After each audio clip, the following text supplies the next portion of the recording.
after Mr. Fleener leads us in prayer, Ms. Hannah Campbell will lead us in the pledge to the flag. If you'd all stand.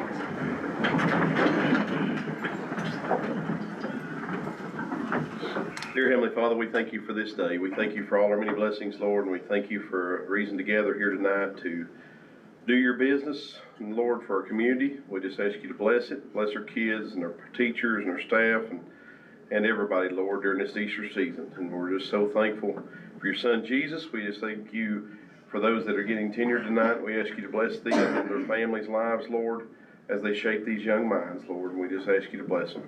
In your heavenly name we pray. Amen. Amen. I pledge allegiance to the flag of the United States of America and to the republic for which it stands, one nation, under God, indivisible, with liberty and justice for all.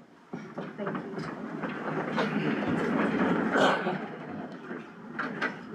Mr. Christian, if you'd like to introduce your students. I sure will. Thank you, Ms. Buchanan. Ladies and gentlemen of the board, my name is Aaron Christian.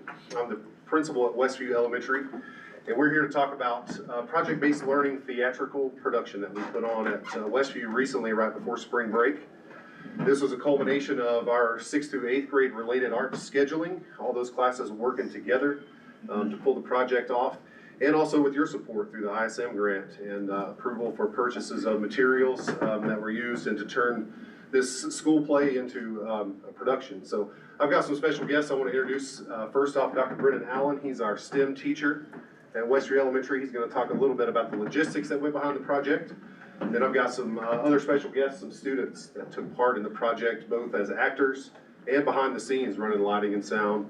They're going to talk about their experience with the project-based learning, as well as have a little performance for you tonight. So Dr. Allen.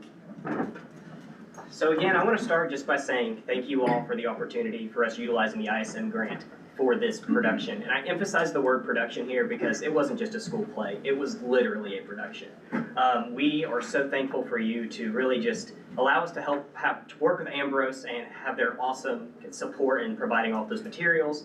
And just wait till what you see, some of the little taste of their production tonight. One of the things that we did was we had a big long-term PBL, so every related arts class had a designated job. So the whole middle school worked together to put on this production. My class was the CTE and STEM class, so my class focused on the audio, visual, sound, all of those different matrix, what goes into it, all the lighting capabilities, every little piece of lighting change, fades in, fades out. I had some other students working on spotlights. We had designated spotlight students in 6th grade who were straight up knowing when the cues were happening, and we did not have walkie-talkies, so it was just a trust thing that they were doing their job. We had our video production where students made background pictures for the play. And we also had some students just working with the audio system. And when I say that I was having an 8th grader run a 16 mix board all by himself within a week, I legitimately mean that. And the confidence he had when he was like, I just saved the whole play because there was some squealing there, but I fixed that, I did that. And so watching those opportunities for them, and then even this, just to touch a little bit more, we had Crockett, some teachers there come down and see, and they were like, the alignment between the audiovisual CTE pathways, the manufacturing side, the production side, having the students actually build and take apart the stage. They were using those soft skills, those 21st century skills. And this whole thing was a combination of all of our related arts at Westview coming together, working together. Our music teacher was responsible for helping get the actors and actresses, getting their lines memorized, and so was our librarian. Our art teacher helped, their class all did the set design. And our gym teacher helped by allowing us to use the gym and just helping with the sound and all those extra things. So without further ado, I'm going to let the students speak for themselves because I could praise them enough, but when you hear it from them, it'll mean more. So thank you again for the opportunity.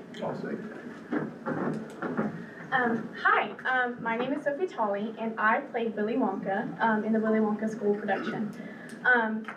I was told that I needed to put my experience in words, but that is impossible. Because it was such just an amazing experience, getting to see not only the students grow in the character, but grow in themselves. I actually wanted to mention McKinley. I never knew this girl could sing, and when she got on this stage, oh my gosh, it was amazing. It was so nice because I have been a dancer for 10 years, and I've never done a single musical production before. This being my first one, if every single experience was like this in musical productions, I would do it over and over and over. Like, I cannot wait for our next one. I wanted to thank Mr. Shaw, my music teacher, because he helped me learn so much throughout this whole entire play and semester. And I want to thank Mr. Allen because we would not have been able to do any of the mics, which was so cool. And the lighting and the stage, and it just felt so real, and it was just amazing getting to watch my childhood dreams come true. I just loved being in this play, and I truly thank you all because we would not have been able to do it without this grant. So thank you all so much for this amazing experience. It's awesome.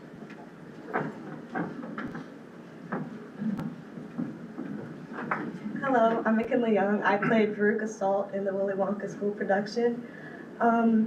It was the experience I had, it was so surreal getting to do it because once again, I've never ever been in any musical play. I've never done acting.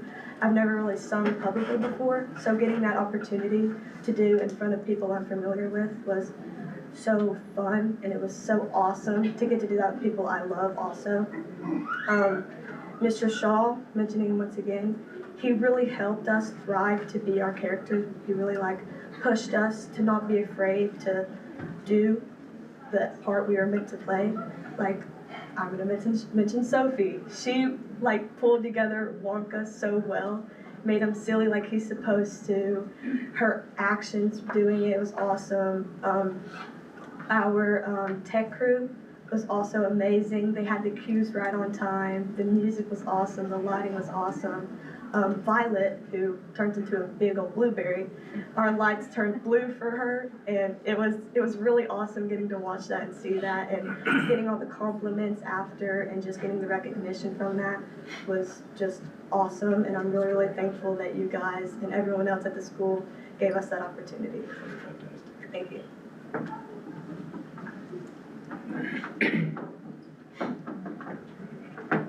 Hi, my name's Levy Shelton, and I was over the lighting and stuff. I controlled the lighting, and I changed it to blue when it was violet was turning violet and everything. So I had to change that. And some of the other jobs where my friend, he had to control the volume and stuff on the thing to keep it from getting too loud or too quiet. And my other friend, he had to cue the music, everything on time. And there are 2 spotlights on the top of the bleachers that help change with the colors and stuff. Then there's one more person that helped with the background, that changed the background depending on the scene. And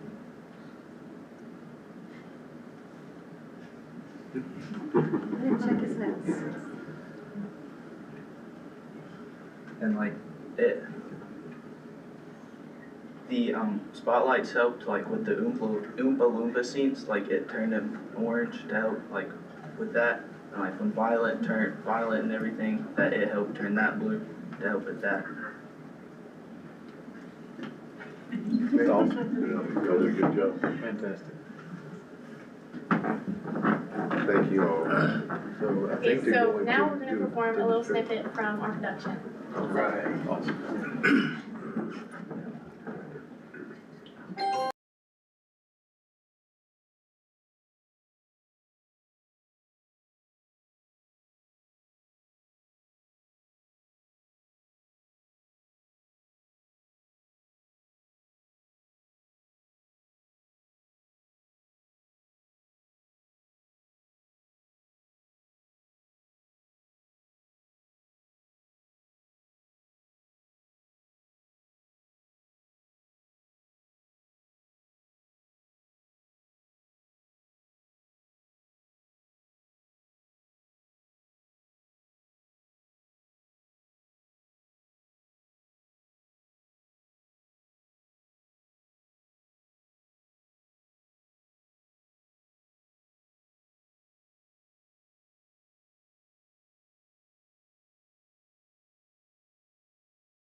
so much. Thank you Very good, very much. Very good. Go right ahead, Ms. Walters. I have had a challenging day today, and I just want to tell you, just that few minutes of your performing and just being able to escape through you just made my absolute day.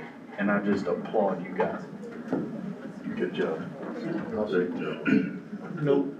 You know what I'd like to see? What would you like to see? I'd like to see that group perform at Jackson Theater.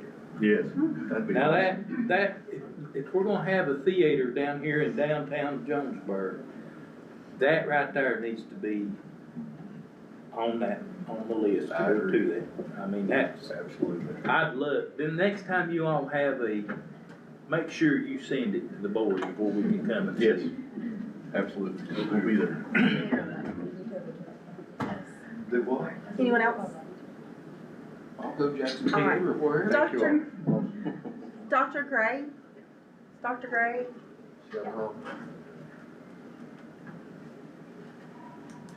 Hey, do you have your basketball team with you? Yes. She's like, oh, my game's on.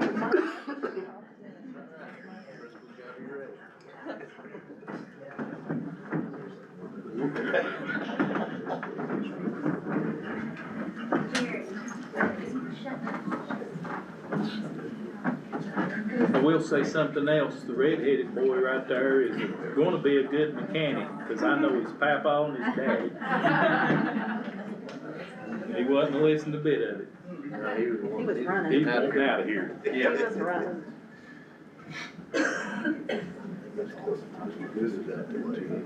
Oh, they didn't come in here for it.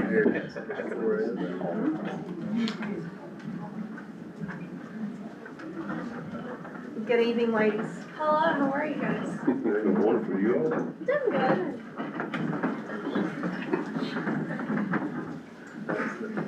Now, Coach, good, you can't hide in the back. You gotta.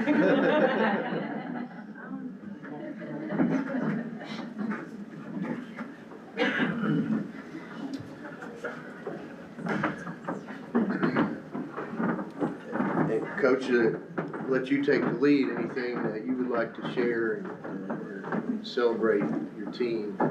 First of all, I'd just like to thank you guys for all the support that you guys have given us. Got numerous phone calls, people come, text messages, emails, people come in person and offering us the support, and appreciate that. Mr. Boyd, everything that you do for us. Our administration at Boone has been great, and these ladies right here are our future. They may be up here one day leading nurses, maybe a president in here or something. So it was a great group of young ladies. They represented their school well, and 20-some days, 6 of them be leaving, and that's hard for to part ways. But we got 6 great ones that want to step in and move up and everything like that. I appreciate our assistant coaches, Coach Long and Coach Good, for the time that they put in, and these girls did everything else. We just showed up, and we didn't wreck the bus, and we got them there, and they took care of business. That's awesome. Just thank you guys for everything. Congratulations, ladies, a great season. Yes. Ms. Flores, congratulations to you for 3A Miss Basketball. That's quite an accomplishment, but I know it's more about the team. And I was able to be in Murfreesboro and saw you play in the quarterfinal game. Great effort. Tough game, and the team that you played, they ended up winning. So there's some, consolation in that, but you played hard and you represented your Daniel Boone High School and Washington County really well. So thank you for that. Thank you, and like he said, thank you guys for having us up here and for all the support throughout the season. I'm just glad that I got to play with these girls. Y'all had an amazing season. It was nice to watch you all this season. How many seniors 6. out of this group?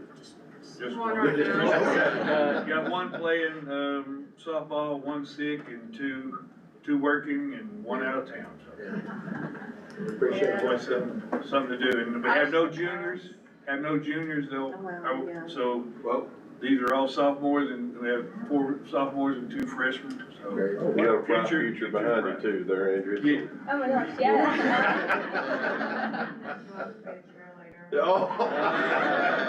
You got time, right? Just like Daddy, so I understand.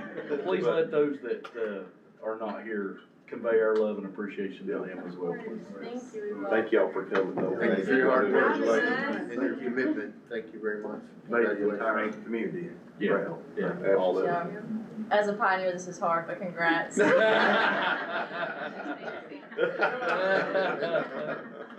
You got practice after the meeting? No.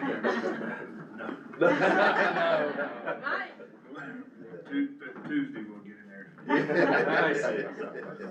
But thank you guys for. Thank you all for being here.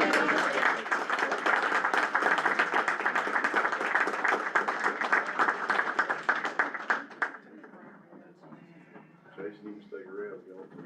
Dr. Adams is the Front Ridge. Yeah, Mr. Phipps. Mr. Phipps. Patrick Phipps, you wanna go ahead and do him Got a first? good check. We'll jump into the teacher recognition.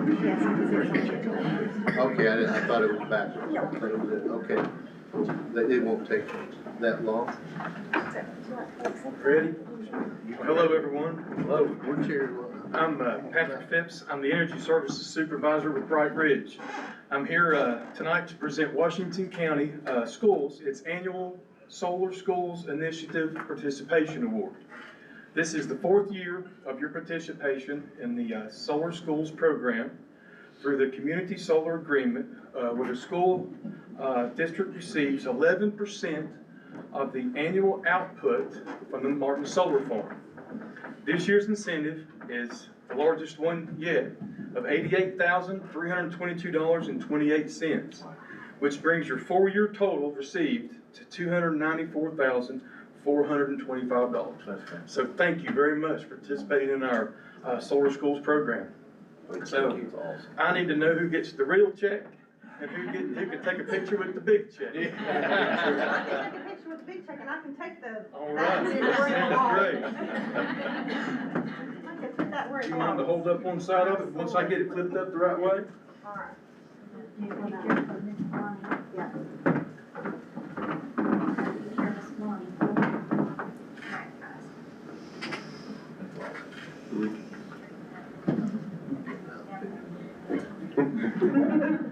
One, two, three. Thank you so much. Thank you. Thank you guys.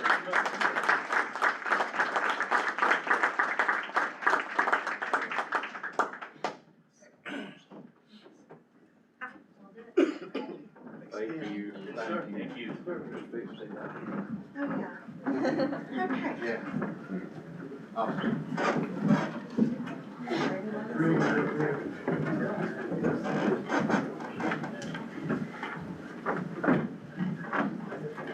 Looks like these are in alphabetical order by school. So, we will follow the list. I usually do terrible at following a script, and I'm gonna focus and try to do that. But, you know, as you mentioned earlier, during the reception, you know, again, thank you all very much and congratulations for reaching the milestone. In the state of Tennessee, whether if you're a new teacher to the profession, in a 5-year period, at your year 4 and 5, you meet, you know, above expectation or significantly above expectation, which equates to a 4 or 5 on your overall level of effectiveness, your overall evaluation, annual evaluation. You become eligible for tenure, and the recommendation is made to the Board of Education, and they take action. If you come to us from another district and you had previously attained tenure, it's a 2-year period of consecutive years of level 4 or 5, and your eligibility in the new school system in Washington County, you earn that opportunity as well. So that's, sitting in this audience are people that for the past 2 years and consecutive years have attained that above or significantly above expectation on the annual evaluation and their overall level of effectiveness. And based on the recommendation of their school principal to me, who then makes recommendations to the Board of Education, and everyone in this room received approval and action by the board. So congratulations for your hard work. and also for your commitment to your students. And we look forward to you being in Washington County for a very long time. Thank you for your work.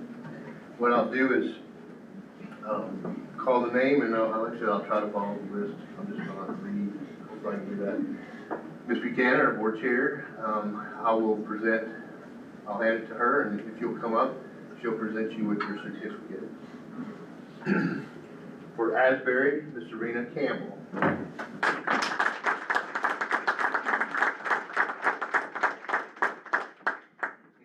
if you want a photo, and principals, feel free to jump in, or you can sit there and be shy, which none of you are. Our principals that were able to make it tonight were here in support of their teachers, and I appreciate that because they play a big part in supporting teachers through their journey. And they make a difference as well. So thank you all principals for being here and supporting your teachers. And we have now Boones Creek. We have 4 at Boones Creek. Miss Candace Barnett.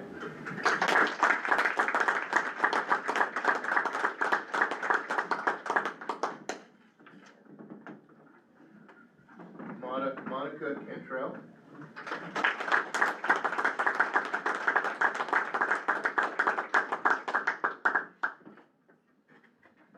Dana Woods.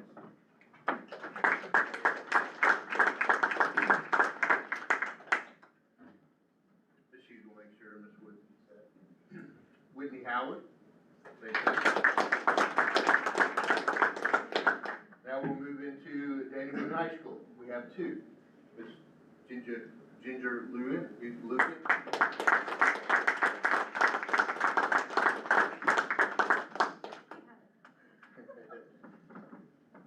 Karen Norton.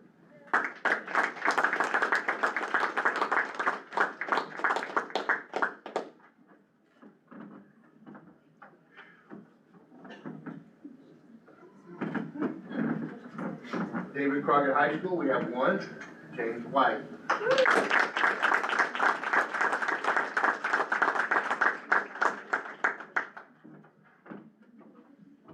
Long Branch Elementary School, we have 2, Erica Amos.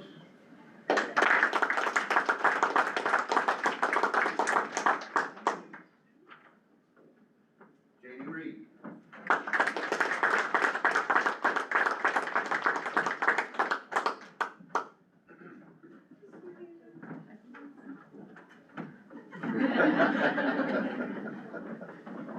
Grandview Elementary School, Catherine Weber.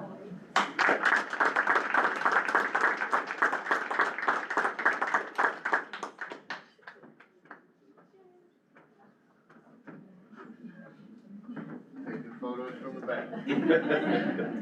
And Jeanette Ellis.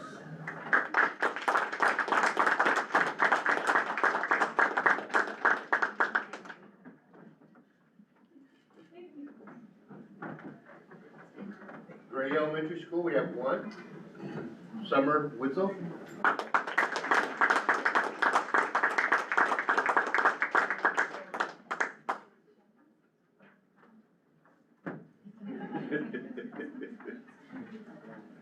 Jonesboro Elementary School, we have 2, Kiwi Bird.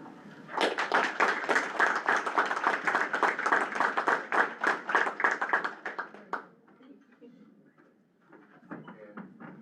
Jordan Moses.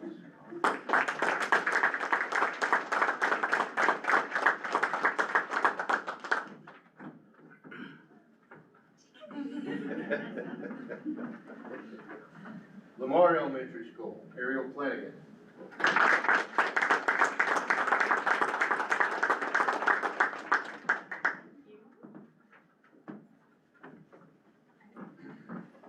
Ridgeview Elementary School, we have 2, Rachel Milhorn.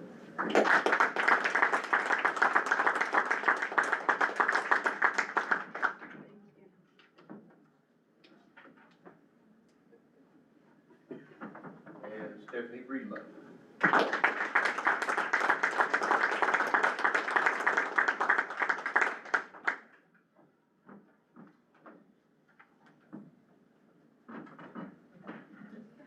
Silver Springs Elementary School, we have 4. And Clark.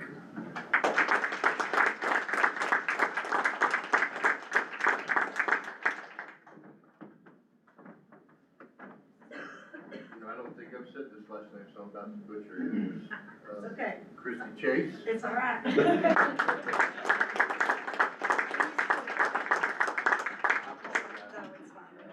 you. Grace Bellamy.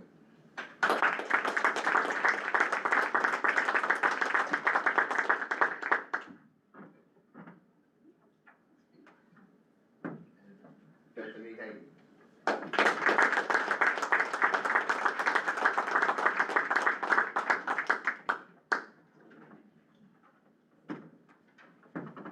Westview Elementary School, we have 3. Cheryl Richardson.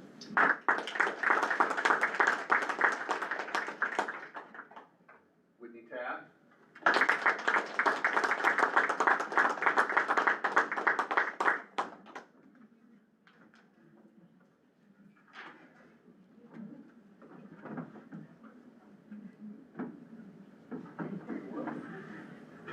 Caitlin Edens.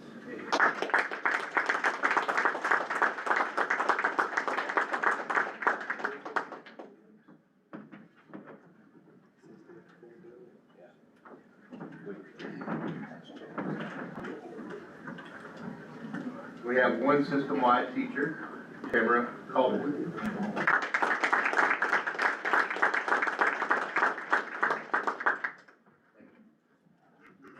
Again, thank you all.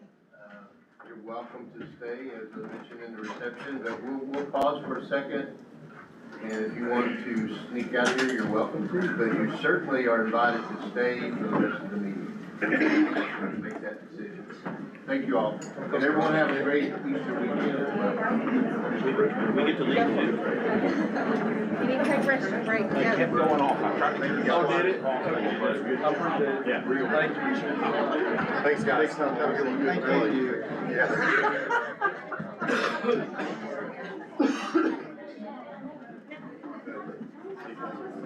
That's the end of our meeting. Yeah. See you next week.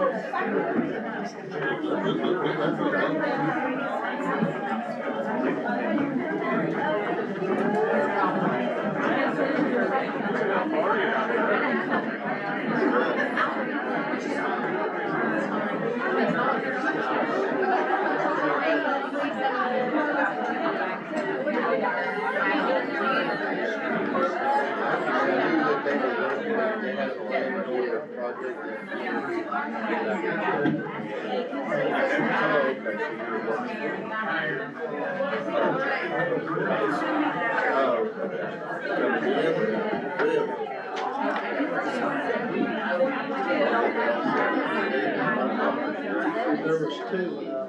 That's good.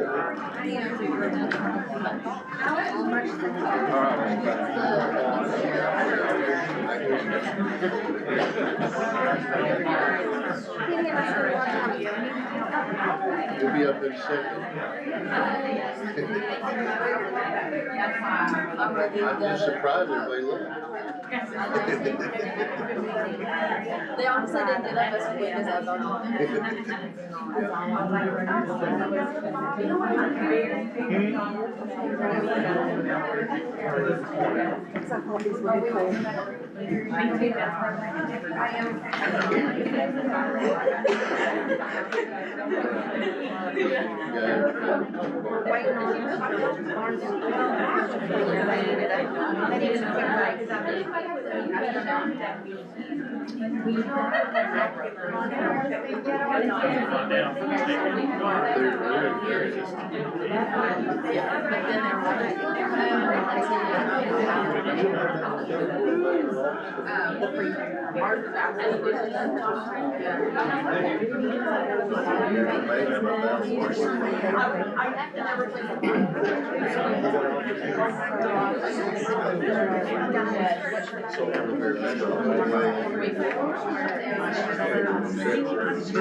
Yeah,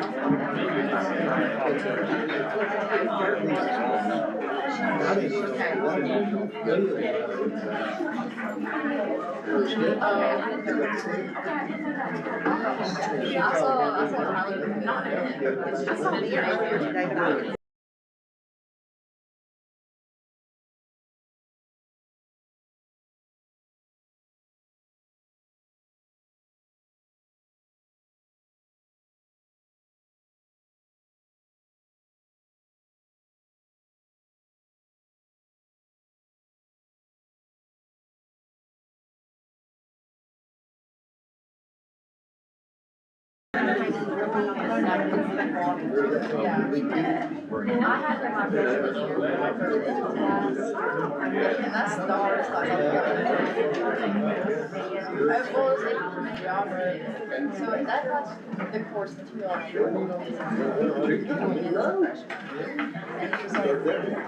This would get to be a habit. I think that's getting better now. No, it almost makes It was Are we all back? All right, we're gonna call this meeting back to order. The consideration of the meeting agenda, if anybody does not have any objection, there was an item left off and we will need to add I to the end of the agenda, and that is our FY27 budget draft presentation. Does anybody have any objection to moving, or to placing that on the agenda? All right, Mr. Fletcher. Make a motion that we approve the meeting agenda with the additions, please. Second. Any discussion? Can we vote, please, Jennifer? Voting time.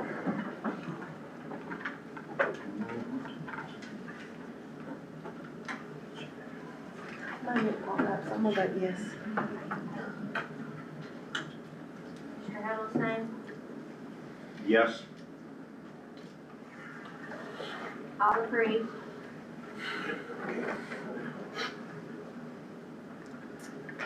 So this is our public comment time. We have two signed up for public comment.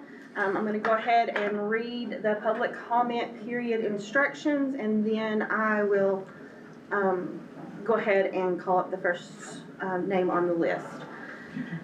If individuals wishes to address the board, he or she shall sign up on the form provided before the beginning of the school board meeting to request time to speak. Each speaker shall be given no more than 3 minutes. Individuals speaking to the board shall address remarks to the chairman and may direct questions to individual board members or staff only upon the approval of the chairman.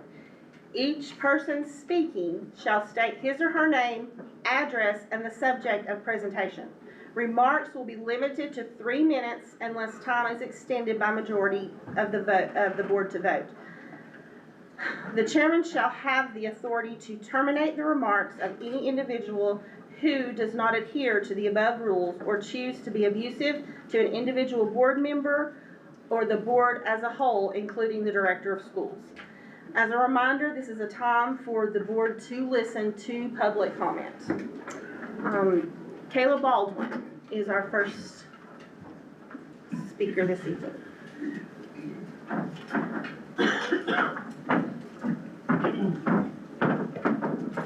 My name is Kayla Baldwin, address is 290 Dry Creek Road, and I'm wanting to talk about the changes that's wanting to be made to the middle schools and elementary schools.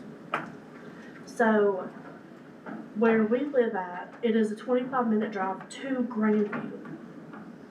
So if you factor in that an average bus has 55 students on it, it takes approximately 30 seconds to 1 minute for the child to get on the bus and seated.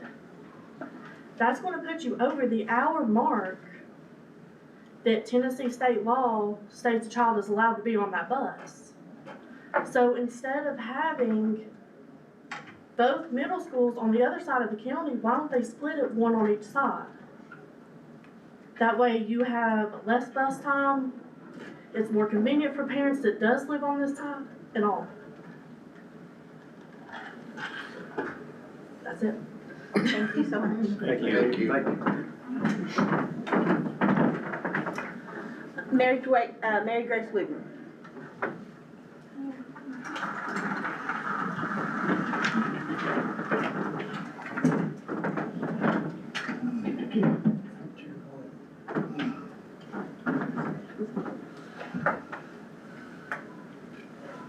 White, and school board members. My name is Mary Grace Wooten. We can all agree that every kid deserves the chance to learn in a fully resourced public school.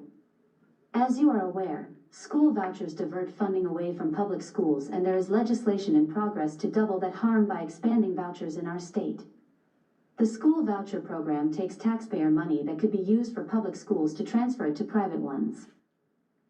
These private schools are not held to the same standards as public schools. They can choose not to accept students for different reasons, like disabilities or backgrounds. They can opt out of the TN-ready assessments. They don't receive A to F letter grades. They avoid potential hearings based on those grades from the State Board of Education, and they are not included on the state report card. These private schools receive public funding without any public accountability, failing the students they claim to serve, as we've seen in the testing performance of ESA voucher recipients when compared to their public school peers. All students should have access to programs that help them succeed, and the HB 2532/SB 2247 voucher expansion has the opposite effect. I fear that this expansion will reduce funding and force our public schools to cut the programs that benefit most our students. Amendments to the bill just this week would greatly expand costs and harm by lifting the limit on vouchers, removing the TCAP requirement for ESA recipients, expand ESAs to 20 counties, and make it easier for wealthier families to apply. We already know that vouchers largely only help wealthy families who already could afford a private education, and this expansion plans to make that worse. Another recent amendment, if passed, incorporates another unfunded mandate from HB 793 and HB 1711 requiring schools to report the citizenship status of students in order to receive hold harmless funding. Hold harmless was a promise to districts that vouchers would not drain our resources, and it is unfair to now ask districts to spend additional funds and administrative burden to meet this requirement. Beyond fiscal concerns, asking schools to check immigration status puts unfair pressure on kids and the staff who support them by making them responsible for choices they didn't make. It creates fear instead of trust, adds unnecessary work for staff that doesn't align with our school district's mission, and could lead to the targeting of students. This won't just affect immigrants. Many US-born kids might not have documents to prove their citizenship, including those born outside hospitals, facing housing issues, survivors of domestic violence or disasters, and kids from low-income families. All of us with Public Schools Strong agree that this bill isn't good for students or the school workers who support them. We need to fully fund our public schools to educate all students, not just a wealthy few. Thank you for putting this resolution to oppose voucher expansion on your agenda. Speaking tonight as the representative for everyone with Public School Strong, I strongly urge each of you to stand up against this harmful legislation and vote to pass this resolution. Thank you.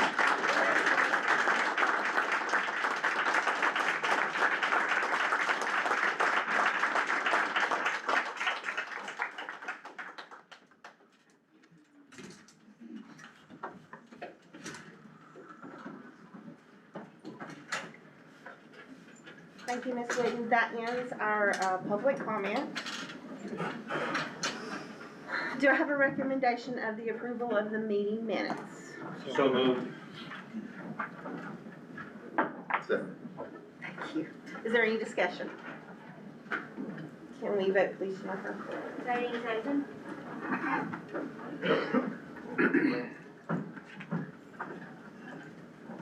That'll be a yes. All approve. Let's see if I can refresh. Sorry, Ms. Margaret.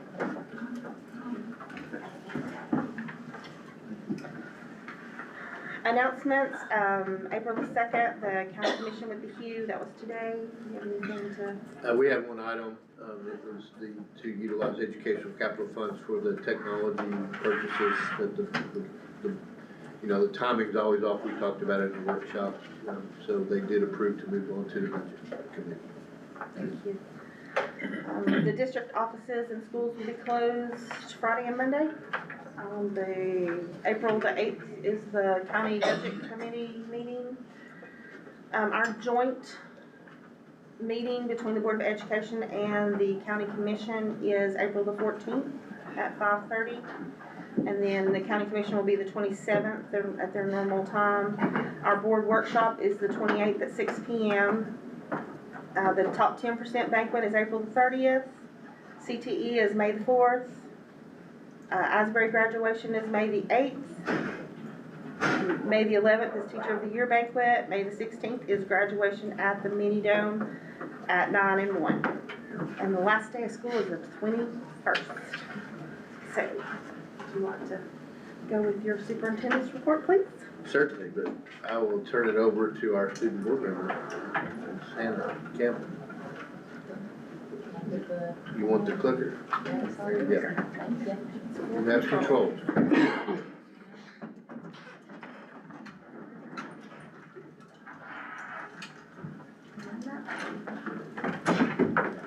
So I went in a bit of a different direction for this presentation. I felt like I focused on a lot of statistics last time. This one's a lot more about heart because I felt like this school had a lot of that.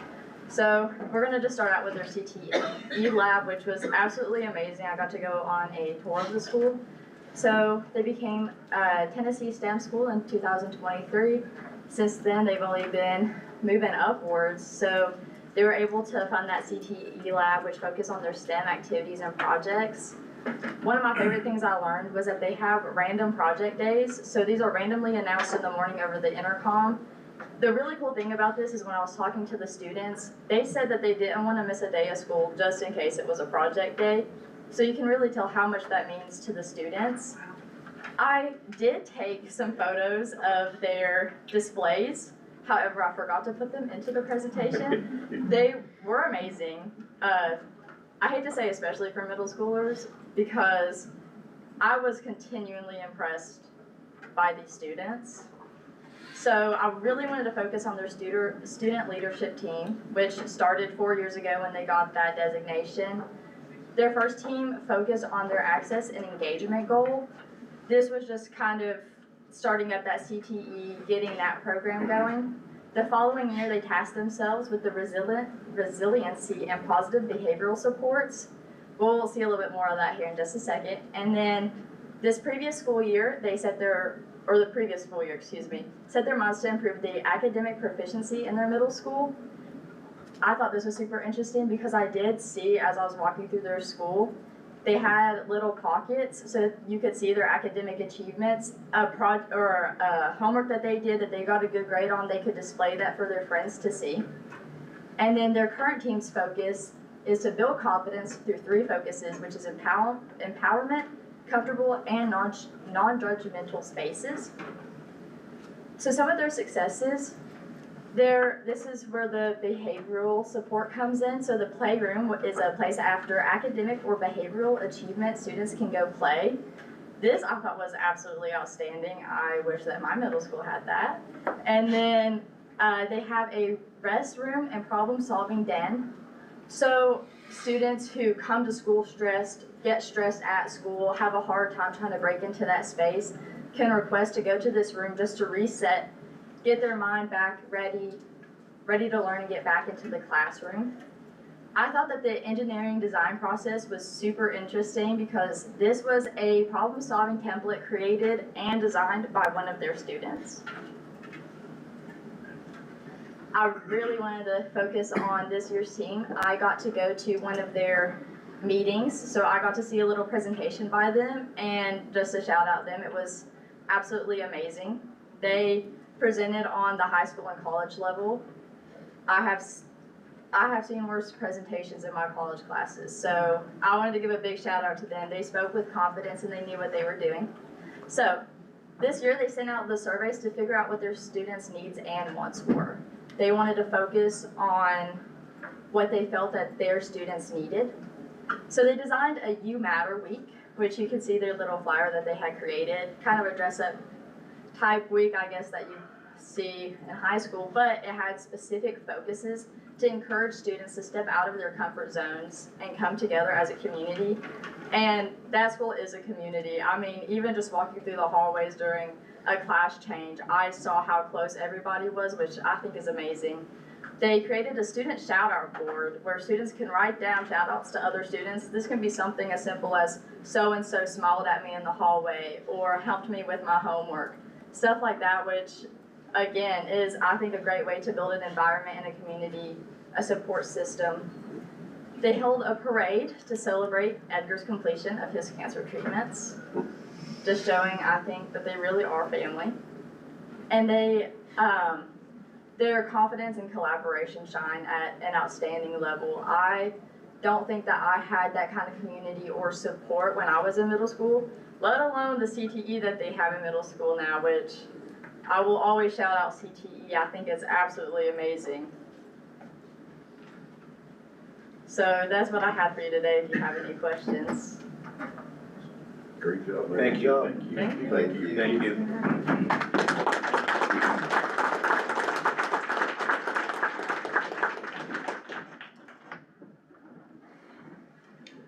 Well, rest items are just, monthly reports for the board, for your full awareness and public record. Any questions about the superintendent's report? Okay. Is there a recommendation for the consideration of the consent agenda? So moved. Second. Is there any discussion? Can we vote, please, Jennifer? Voting's open.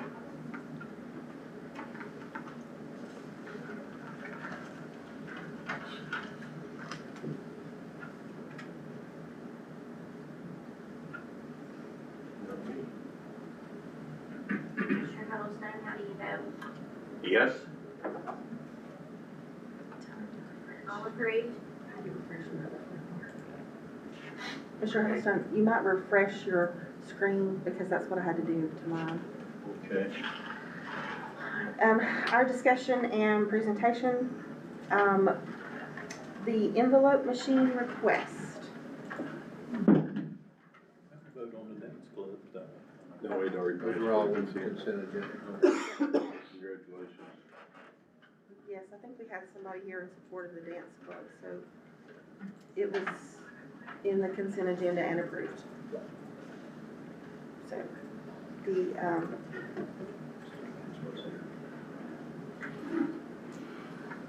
are you gonna speak to the, public envelope machine request?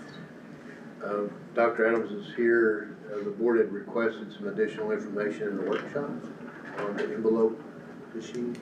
Yes, the request was to find out what it would cost, and we did some digging. We, on average, the last 3 years, we print 56,000 envelopes at that cost of 500 envelopes a box.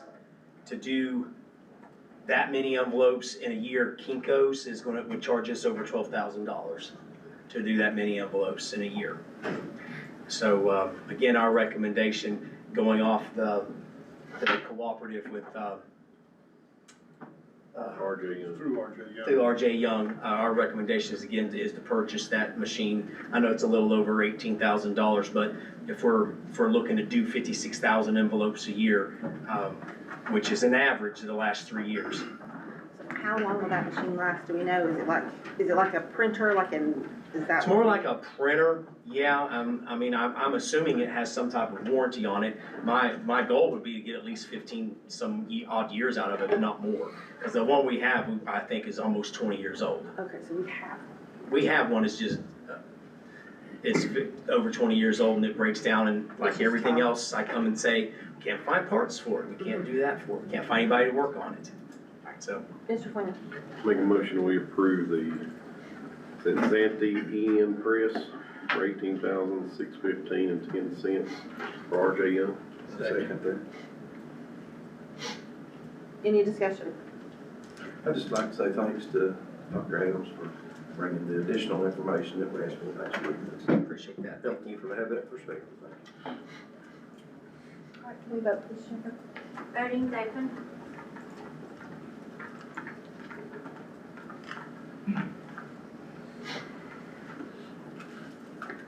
All agreed? The discussion of the trash compactors for Daniel Boone High School, David Crockett High School, and Grandview Elementary. For that, I think the board was trying to decide whether or not, how we were going to apportion that, whether we were going to sell the compactor at Grandview for $6,000 and just put that, I guess, in general purpose, or sell it back to that company and they would lower our payments down to $575 a month per compactor for the five-year term of that lease. And again, that's our recommendation. It helps us out over the long term. And we do pay about $525 a month for the compactors now. Make a motion that we approve going, is that Compactors Rentals of America, or is it Pack Right, who's the actual? One of America, a compactor. Okay, Yeah. Compactor Rentals of America, selling them the compactor at Grandview, and get into agreement with them. I'll second. Is there any discussion? Who said that? Mr. Wall. Seeing no discussion, can we vote please, Jennifer? Voting is open.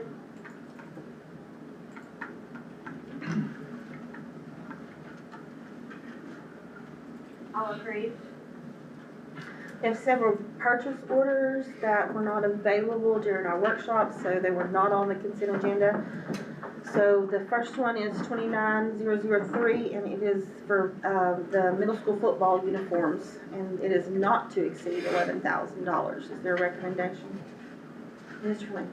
Make a motion, we approve purchase order 29003. Second. Sorry. It's okay.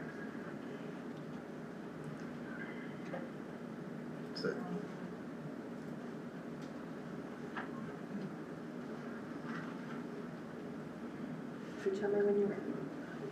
Is there any discussion about the uniforms?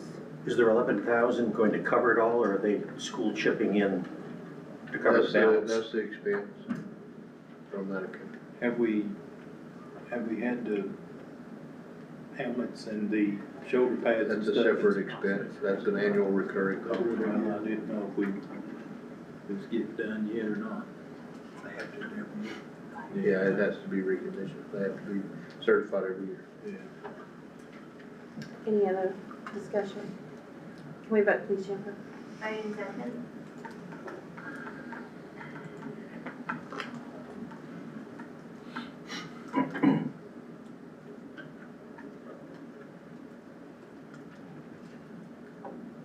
All agreed.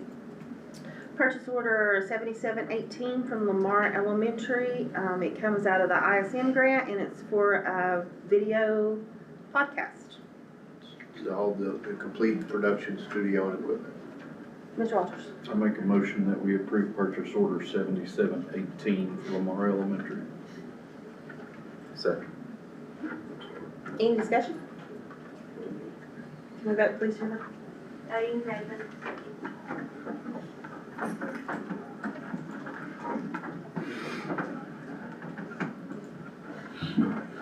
All approved. Okay. Gallup.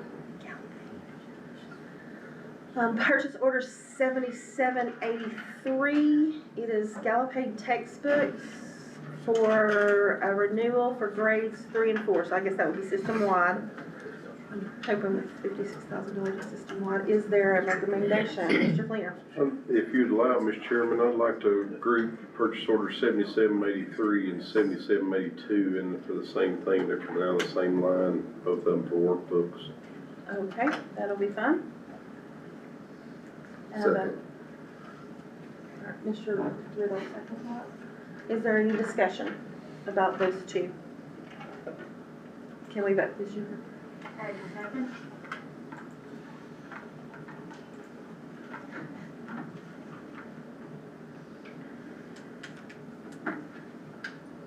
All agreed. Purchase order 7652 for Presentation Solutions. It's for the banner maker supplies. It's funded by the ISM grant. Is there a recommendation, Mr. Flynn? If you'd allow it again, Mr. Chairman, I'd like to approve 7652 and 7761. Both of them are ISM grants. And 7720 and 7764. 7720. 7720, 7764, 7761, and 7752. That's 5 9, 10, and 11, if you're looking at it on number wise. My second. All of them are ISM grant funded.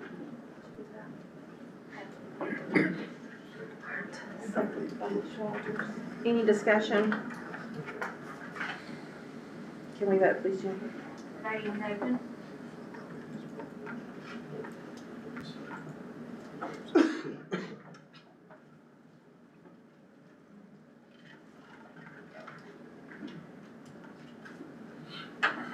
All approved. Thank you. Purchase order 7788, that's our benchmark education. It is a subscription, and we have to pay that every 3 years. Mr. Flynn? If you allow it, I'd like to make a motion that we approve 7788 and 7782. They're renewals. Both of them are renewals. Second. 7788, which one? 7785, maybe. Okay.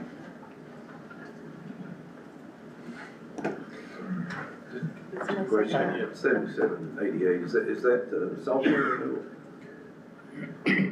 7788 is actual materials.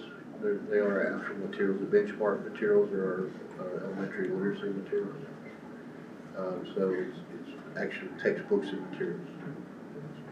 The other one that was 7785 is an annual subscription online math resource.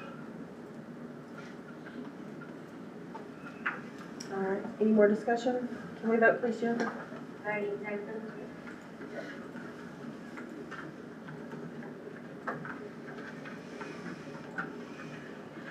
All approved.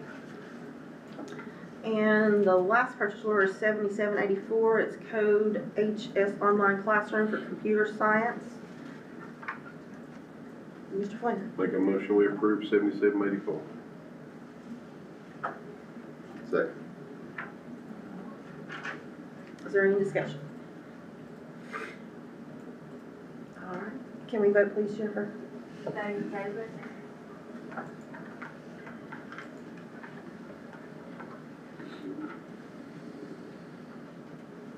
All approved. All right, we need to review the bids for the kitchen equipment at Gray Elementary and South Central Elementary. It is coming from the lot item 143E.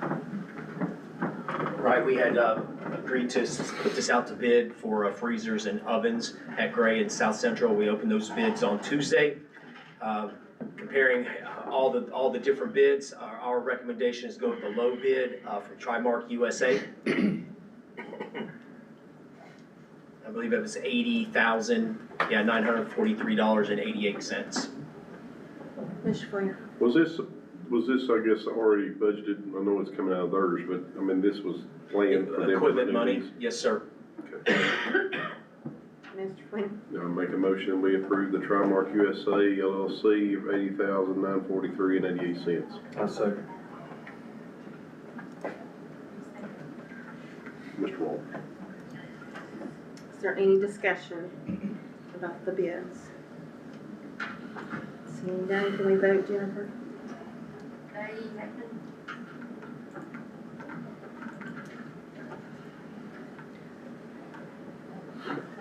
All approved.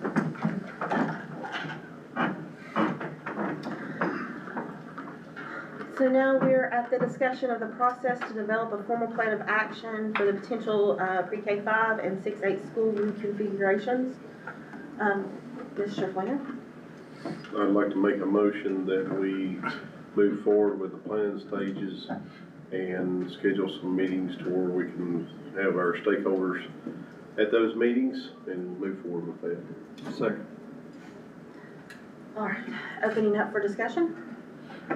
I just asked that there be plenty of meetings and town hall meetings at each school to include parents. Not just one or two, to give them the options to make sure they have ample, they can't make every meeting, but we at least give the option of 2 or 3 at each school town hall meetings, if possible. I know that's asking for a lot. I would agree, and I think it's certainly, you know, worth clarifying is that, you know, folks have asked, you know, what's the plan? Well, there's not a plan yet, you know, there's some discussion. We, you know, we see a need to maybe make some adjustments to improve academic outcomes and others for students, what's best for students across the county. Significant changes, if we make changes at all. But I would agree that we need to err on the side of having lots of opportunities for public input, and that, you know, we as a board make time to, you know, to be available for those and hear folks out. You know, a lot of everybody looks at, you know, what's this for me, and, you know, we got to hear that and understand that, and you know, as we go down this road, which may be a long road, you know, try to figure out where we come out. Yeah, and it must be stated that this is something that is not going to be occurring for the next school year. If it were to occur, and that's a big if, we're talking at least the following year after that, maybe longer, because we need to have those discussions that the other board members have already spoken about. Yes, we as a board make educated and researched decisions. Let the education and research begin. I kind of like to know, it's going to be an expense to do it, because to transfer Ridgeview and Grandview into a K-8, I mean a 6-8 school, you know, the toilets and stuff's gonna have to be changed, and that's, I feel like we need to know the expense of that, what it's gonna cost to do that, so, you know, so. I ain't saying I'm against it, I ain't saying I'm for it, that's what this is gonna be for, let's talk about it and see what it is. And I think that's what the process is for, to see if it's feasible, to see what it's gonna cost, to be able for stakeholders to voice their opinion. I'm not sure that just forms maybe need to be done. It's possible you send out a Google form with some questions on, so that people who, you know, work second shift or whatever, who can't participate, can have the opportunity to send some feedback in. I know that you know, we shouldn't allow it to be anonymous. They should have to put their name on it, but those things, I think there's more opportunities in this day and age to get feedback than just from a foreign. Of course, we need to have those, but there's other things that we can do to get input from the community. Yes, sir. There's something else I need to say is student-teacher ratio. I want to know what that ratio is. You know, we've all sat here and said we'd like to see K3, K4 at a lower student teacher ratio. We need to know that. I mean, if I've got to put 25 kids in a third grade, I'm against. So I don't think. I wouldn't think so either. I don't think our stance on that changes because we reconfigure. For me, it doesn't. No matter where these kids are at, for me, low classroom size is very important, especially in that pre-K through third world. You know, if it changes, that's what I'm looking at. I don't want it to change. I want it to be lower. Right. Yeah, first of all, I'd like to compliment Mr. Boyd and his meetings that he's having at each school. I think that's very, very positive to allow parents as well as teachers to attend these meetings and have an open discussion. Question, do you know how are they communicating to the parents of your meetings that you are having? I mean, the schools are reaching out. The first phase of that was a small group, a target, and just to, you know, for full clarity, the meetings that have been initiated are specifically about development of the 5-year strategic plan. The process, I've basically posed one question, asked the participants there to respond to that question, and it essentially is, what do we want our graduates, when they graduate Washington County High School, what kinds of skills, experiences, and qualities do we want all graduates to have been exposed to, and developed. And that, as this board does and as we do as a school system, we focus on what's best for students. When we make decisions, we start with the student. How's that going to impact them? Is it best for them? And so in developing the next 5-year plan, the intent is to ask that question and get our community's thoughts on that. So the small groups have started, and they're, connecting with the PTOs and PTAs and the parent groups. But soon there will be a community-wide survey that will ask everyone to answer the same question, and we will continue to have forums for individuals that couldn't attend some of these meetings, just more meetings for that purpose. And then if we initiate this process, we will have multiple meetings going on. But in the meeting, in my base agenda has been focusing on answering that question, and I basically set up and provide what we currently have as a strategic plan, the big items, the priorities, and then ask the participants at the meeting to answer that question, and I try to be quiet and take notes. And then after we get through that exercise in the agenda, I have made sure to make time for open questions about anything. And of course, in the last few meetings, it's been about the information and the idea out there about a process by which we're going to research a pre-K 5, 6, 8 grade configuration. And I have very limited information to share with them. I have them reinforce that if it were to be decided, it's going to require community input. It's going to require a lot more research, and then also it will require that we just maintain focus on what's best for students. So it's going to require time. That's the other thing. There was some information out there that it's already been decided and it's going to happen in August, and that's impossible. In addition, that's just not the way this board would do things, or myself. So 2 years I did put out there. I said once a decision was made, I think it's probably a 2-year process for transition. Once a decision's made, and that could be 2 years from now. So it is a while. There's a long time that's in front of us in that conversation. But the conversations I'm having right now is specifically about listening and developing the next 5-year strategic plan.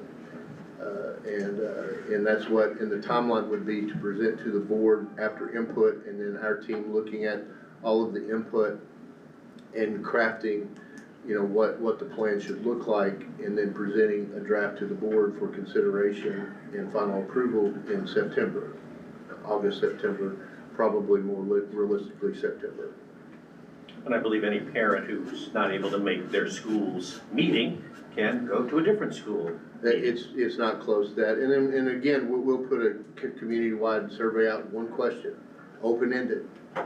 And we will coordinate and also review all that information and compile it. And we will offer additional, opportunities at schools if needed. I mean, we want to make sure, because different times, because right now they've all been at 5:30-ish. There's been one that was at 3:30, one at 5, and 2 at 5:30. That was the time working with the PTOs that they felt like would be best. I'm open to any time. And we probably will offer some breakfast opportunities, maybe here or else other places. We'll offer some lunch opportunities for parents that might be best for them to come and engage in the conversation. And then we'll offer some additional evening opportunities too.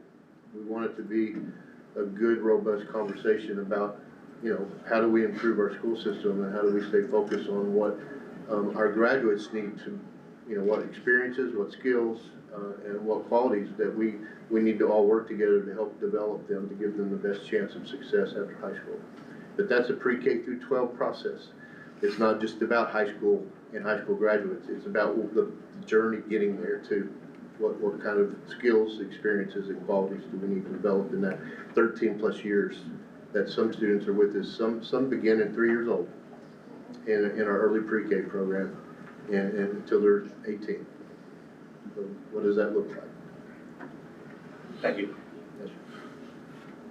Sure. And I would just ask our public that you don't put all your eggs in the social media basket. If you want to know what's going on and you want to know the truth, come to a meeting.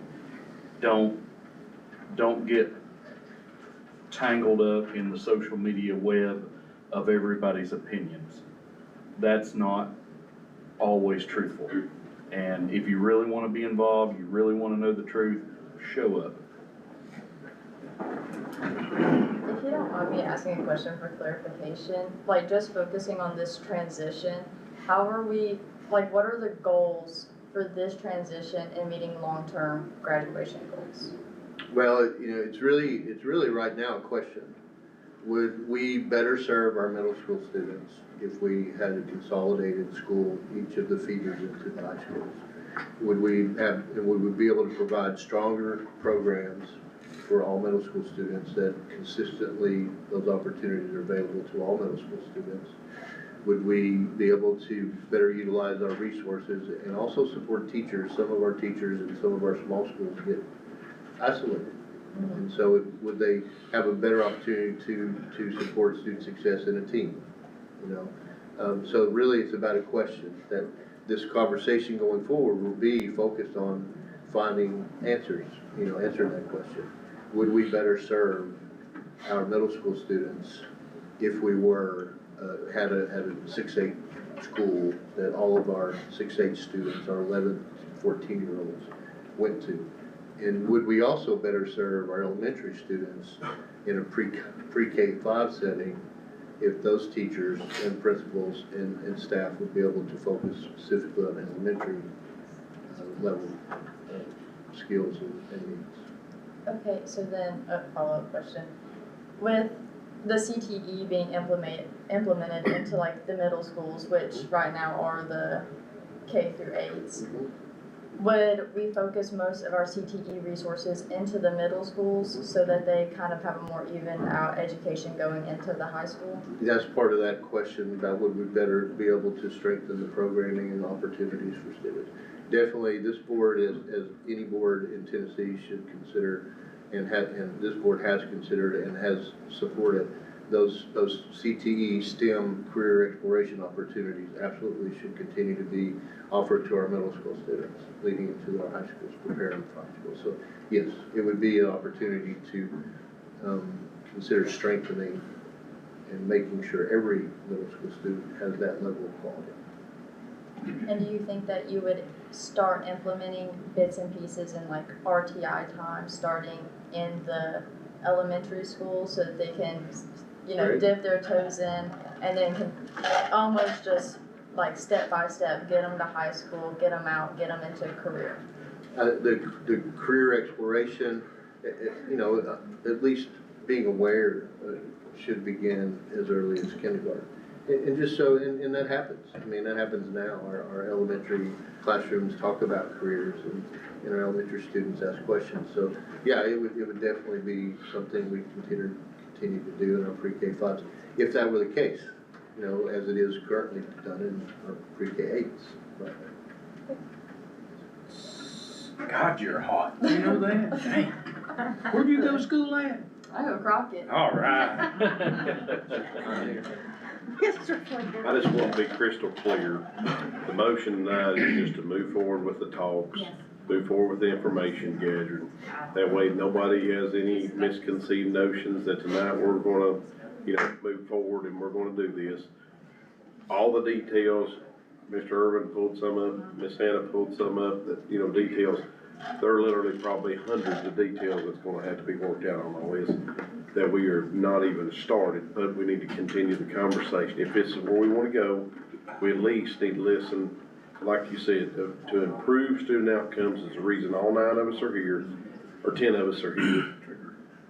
And we need to look and see how we can best serve our students. It may not happen, may go forward, may happen, but we just need, I want to be crystal clear, because sometimes I'm not very good with my communication, as my wife says. But I want to be crystal clear that that's what this motion is just continuing talking about it and moving forward. I'd just like to add a little side note too. This, this is important to every family. As we feel questions, as we hear discussions, we need to engage and share what we know. Miss Baldwin, don't know Miss Baldwin, she's here tonight. I applaud her for coming here, and I think she stepped out for expressing her concern about her children. Certainly hope whatever school her kids go to, the principal will follow up with her and thank her for her input. Maybe put her mind at ease a little bit, at least where we're at. I need to have another question, Go right but will students be involved in those conversations? Conversations, and definitely an opportunity to share their voice in the survey. The survey will go out to students as well, high school students, middle school students. Anybody else have any conversation? All right, then, Jennifer, can we vote? Voting open.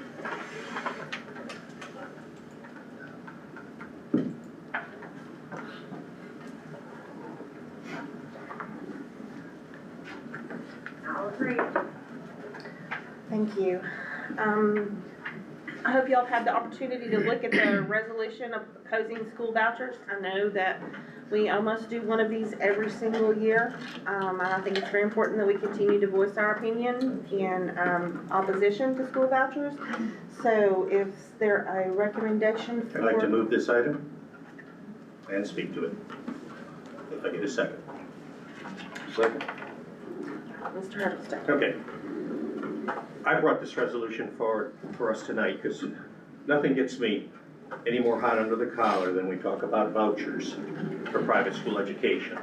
This board last year, along with many other school boards across the state, took a position against the voucher program, now called the Educational Freedom Scholarship Program. Now, the governor, without any proof that it's produced positive student outcomes, improved educational quality, or provided a clear benefit to Tennessee students or taxpayers, wants to double the funding of this program. It will cost an additional $150 million. That's $150 more million that could and should be used for public education.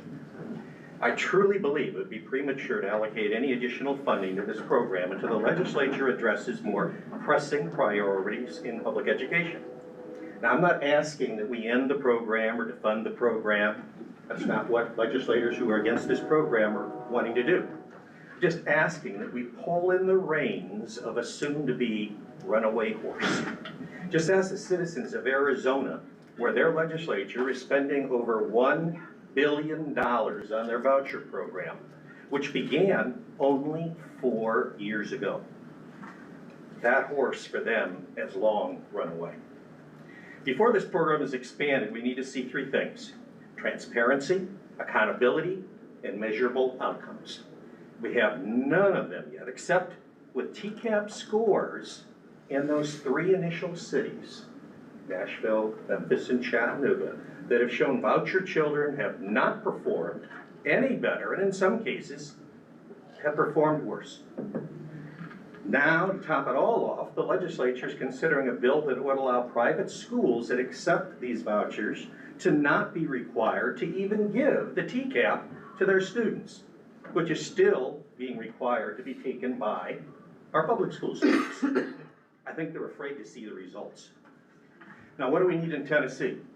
Well, first, Tennessee currently ranks 44th among the states in per pupil school funding.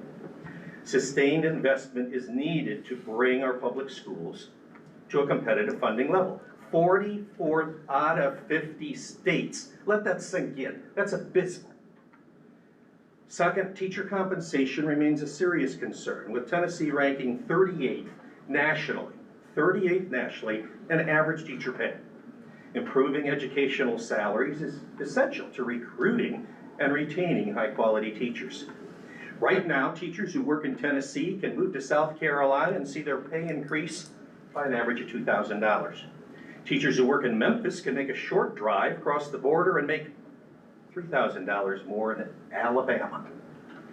Now, if the teachers who work in Bristol want to walk across State Street to Virginia, they could see their pay increase by an average of $8,000. And to top it off, those Chattanooga teachers can simply drive across their border into Georgia and receive approximately $9,000 more. Now, I've only mentioned teacher salaries, but I truly believe we also need to address salaries of all the school employees, all the school personnel, both certified and non-certified. So before expending vouchers, let's address public school funding, along with being sure that it's delivering on its promise and not just handing $7,000 to families already enrolled in private school. Thank you for listening, and I hope you will all support this resolution. Thank you, Mr. Hiddleston. Please.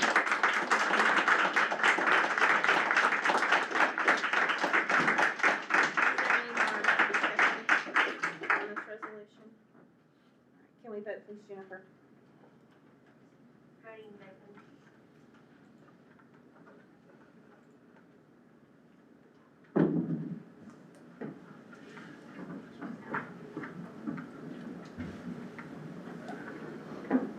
All agree. Okay, so in this folder is the resolution that we all need to sign. So before you leave this evening, would you please make sure that you see the purple folder and sign it with the pen that is attached. Mr. Jennifer would like you to sign it with this pen. And it's something else, and that is to the general public that is out there, feel free to contact our local legislators in regards to this matter if you have not done so already. Well, I got something I want to say. We had a legislature.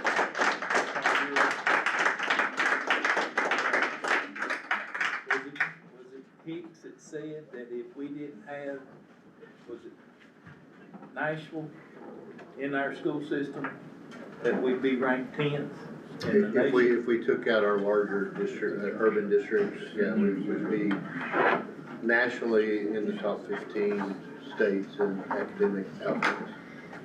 Wow.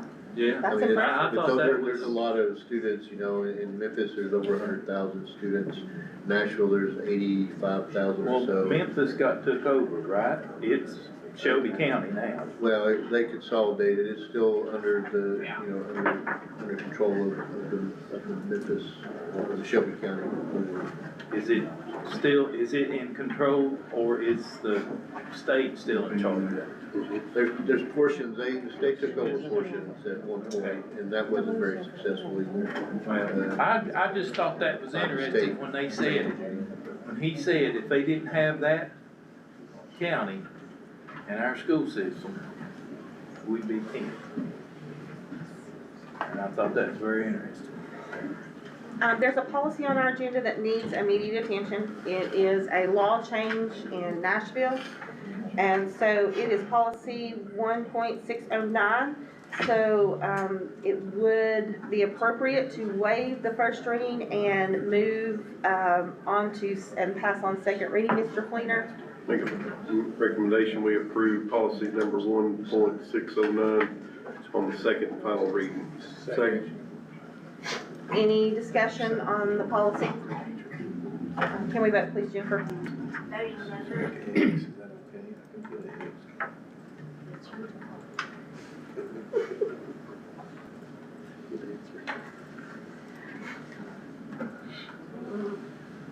Okay.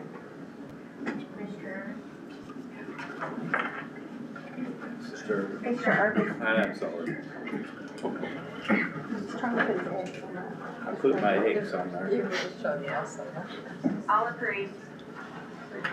There's a few overnight field trip requests that can be lumped into one. Mr. Walters. Make a motion that we approve the overnight trips H.1 for David Crockett High School, July 5th through 10th, Washington DC, and H.2 David Crockett High School, April 20th through 23rd to Franklin, Tennessee. Second. Any discussion? Can we vote, please, Jennifer? Thank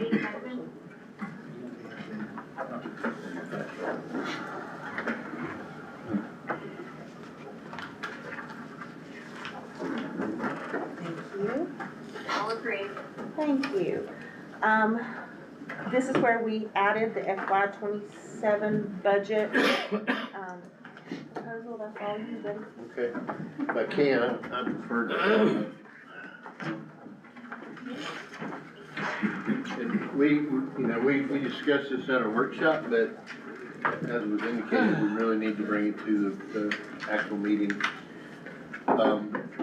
So I just want to run through and remind of the overview and discussion. There's also a couple things based on some questions that were asked that we have not included in the budget. And at the end, I have that dollar amount, those dollar amounts for those. So just as a reminder, and going back to my comment earlier about as I'm going out to schools and connecting with the parent organizations, first round and then everyone else progressively. These currently are 4 strategic priorities that we are pillars that we attach our decisions, our action plans to. We focusing on every student every day, the success of every student every day, investing in our people, partnering with our stakeholders, and then also when we make decisions and to utilize our resources, access our resources, seek resources, we want to act responsibly. We want to be good stewards of those public resources. So just an overview, some factors that we've kind of discussed. We are in our third year of meeting the state requirements. In our case, we're trying to get to the minimum salary schedule that the state requires for our beginning teachers and throughout our salary schedule for our teachers. The minimum required by this next fiscal year in the state of Tennessee for all districts is a minimum entry salary of $50,000. And so we're currently behind, not there, but this next budget year, as we've talked, we have to meet that requirement. And then we also have had discussions as we do when we raise the salaries of one group of employees. We have a total of that exceed 1,200 employees. So of our 550 plus or minus classroom teachers, the other are a variety of our non-certified staff, our certified administrators, our non-certified administrators, many other employees, our bus drivers, or all of those folks are in there too. But our requirement is teacher salaries. That's a state mandate, but we also have all of our other employees that support what happens in our classrooms and are part of the success of students every day. We have, every year, we have anticipated health insurance increases, and that we built in 5% of that. You'll see in a minute, a 5% increase. We want to always continue to maintain the level of services that we have provided and continue to provide, if not improve, but at minimum, we want to maintain. And then the health supports, that's both physical health through our school nurses, but we also provide a lot of support, wraparound services for students for mental health. And then our commitment to high quality instructional materials to ensure every classroom, every student, every teacher has access to that support and those materials to do the work they need to do every day. So on the salary front, every year when we end the year and we start a year, we move forward, there's an automatic built-in increase. Sustaining the same level of employees, the cost goes up the next year. And that's what I just call annual schedule increases. This is the stepping level. On most people's salary scale, we all know that you move from one year to the next, unless you've topped out, it moves up. You have a built-in increase. For us, this is what the built-in increase looks like from moving one year to the next. It's almost $560,000 in our teacher schedule. So all teachers just moving from one year to the next, it's an annual cost of that much. Our classified staff, our non-certified staff, that increase, is $115,000, almost $116,000. And then for the management, which are the school and district administrators, certified, non-certified, that group's smaller, the number's smaller, so $77,000. That's just moving from one year to the next. The next is the healthcare increase. You can see that's pretty substantial. A 5% increase would result in a $500,000 increase in that benefit across the board. And then we also got notice the Tennessee Consolidated Retirement System, they publish annual increases at the board contribution piece.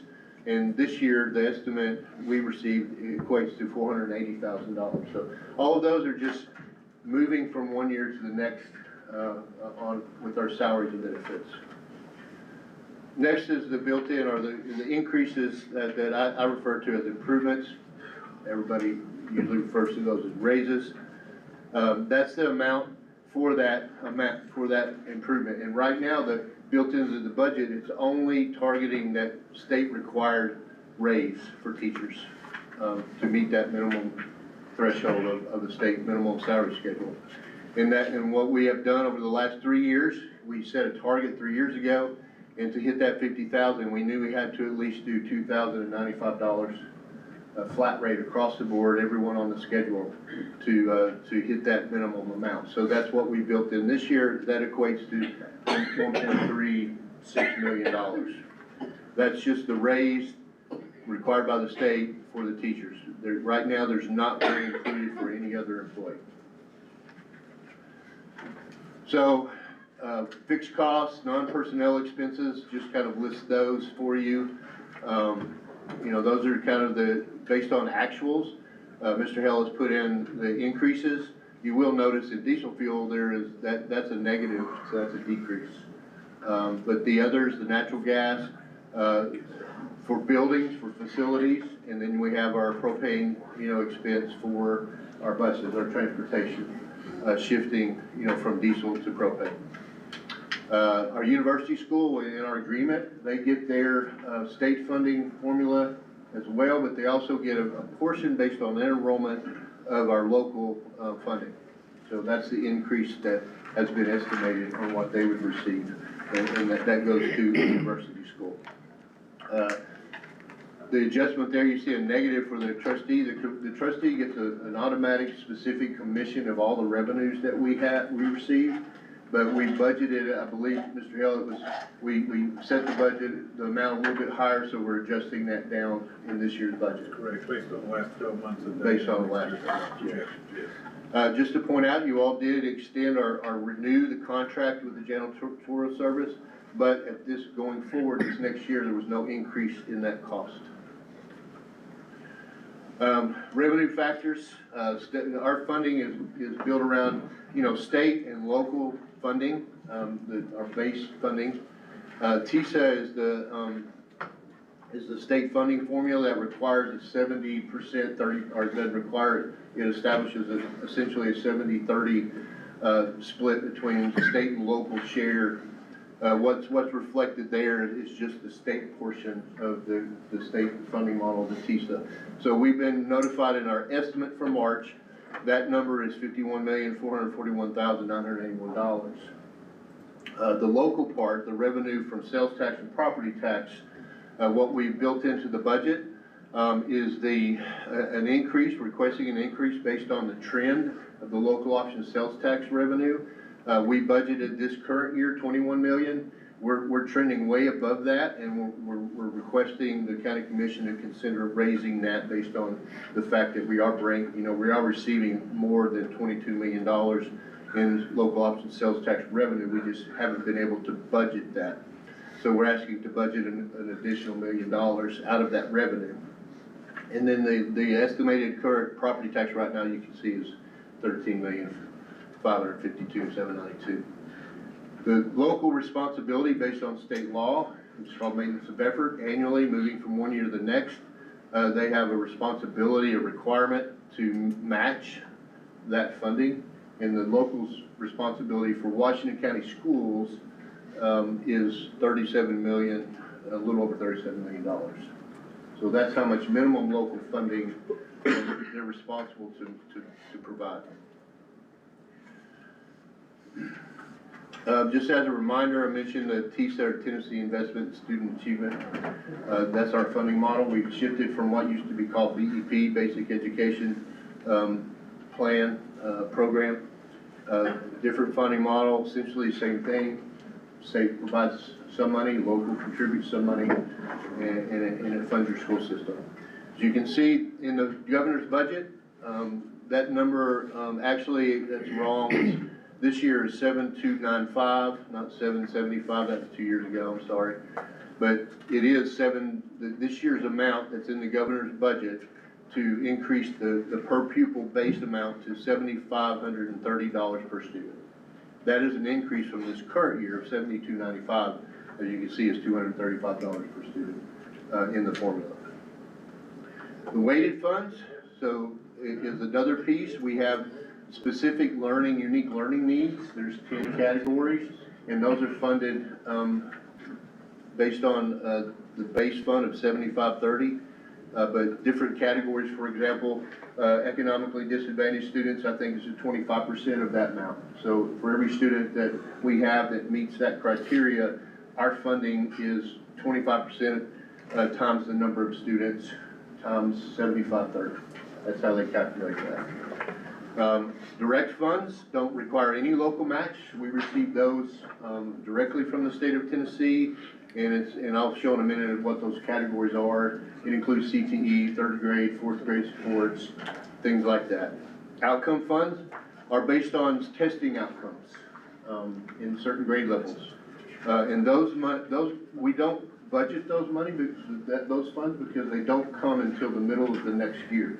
So next year's outcome-based funds would be based on this year's spring assessments, and then the calculation would be made, and the distribution has usually been in December or January of the next school year. So we really, we don't know how much, so it's not something we can budget at this time. That's the specific amounts, just for your awareness. When you break down the base funds and the weighted funds, the direct funds, how much we receive, and as I mentioned, K-3 literacy, fourth grade support, CT, career and technical education, and post-secondary testing, ACT. Every junior in the state of Tennessee is required to take the ACT. And then seniors, we have a senior retake the next fall, and that's the ACT as well. But I've restated the maintenance of effort number again for what's required, minimum requirement for our county, for the Washington County school system. So, all of that to get to the totals. Right now, in the budget that you all have discussed at the workshop and what's being presented, the revenues that are projected are $96,410,046. The planned expenditures, everything that's in the budget with the highlights of things I've shown, the salary increases, the fixed cost increases, the insurance increases, the Tennessee Consolidated Retirement. And just as a reminder, in this year's budget, we utilized fund balance to balance it. So it includes also that money, the reserves that are injected to this year's budget. So that comes out to be a total of $103,235,223. That is a gap between revenue and expenditure right now of $6,822,177. So before I move into that, any questions? I just have a quick question on the revenue factors. Mm-hmm. So it says current FY27 maintenance of effort, that's the minimum they're giving us, or that is what they're giving us? That's in the TISA formula, they list what Washington County's maintenance of effort is, and that's straight off of the March report. So that is what they're currently giving us? No, that's what they have to meet. That's what they have to meet. In projecting to next year's And revenue, so next year's funding. where it says local sales option, that's 22 million, and then the estimated property tax portion, Right. that is what they're telling us they're going to give us, is that, or is that is? Right now, we budgeted 21, we're asking for 22. The local, that property tax amount is what we have right now. It could change, it could be increased based on the growth of the property tax revenue, if the county gives that to us. But that's what we have right now, that 13 million. And then there are other local fees and funds that kind of round out that total where they meet the and maintenance of that. But those are the large buckets of funds. Under the water and sewer, where it says 3% estimated increase, but it doesn't show anything, is that because we just don't know if there is going to be an increase? Oh, That's my fault. That's wording that shouldn't be there. I apologize. It is 0 right now. okay. That's what we presented to you at the workshop. I added, something should have been there. My fault. The line item's correct, but the 3% estimate increase is not needed. Okay. Good catch. Thank you.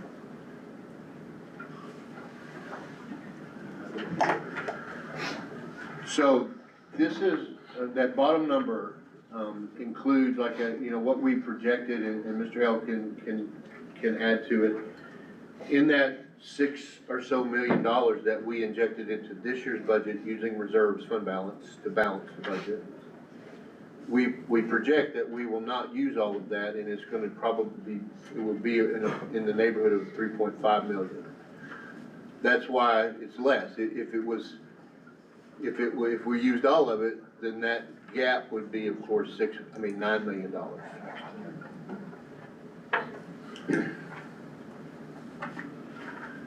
So the 6825 is basically the step raise for everybody and the teacher 2,500 and the minimum, the other things that had to be moved around.